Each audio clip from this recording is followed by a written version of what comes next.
guys what to do when you are solving your yellow face. And we were trying to get this top layer, and I said we actually got lucky and solved it. But most of the time you're gonna find this case where you finally get the yellow corners in the right place. So you can see all of my yellow corners are in the right place. This edge is in the correct place, my yellow blue. But as you can see here, this piece is not in the right spot, this piece, and this piece. So these three edges are not in the right spot. So that's where we usually leave off on page 15, where you get all of the pieces correct except for those edges. And so you'll go on to the next page. And we are going to figure out what we need to do with these edge colors, okay? So it says, hold your Rubik's Cube so that the one face that is a solid color is at the back. So I'm gonna hold this, where this whole piece is a solid color. My blue piece is correct, whereas my other three edge pieces are not correct.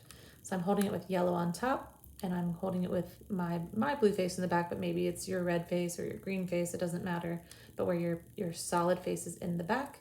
And I'm gonna go ahead and do this algorithm.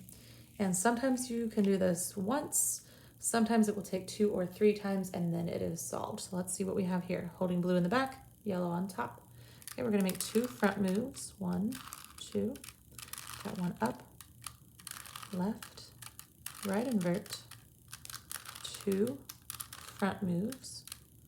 Okay, I've got a left, a right, and up, and 2 more front moves. Okay, so as you can see here, it looks almost like nothing happened. I still have my blue in the back, and I have these 3 edge pieces that are still not correct, but that's okay. I'm gonna do it again. Yellow on top, my blue face in the back, or whichever solid color that you have in the back is fine, and I'm gonna do that again.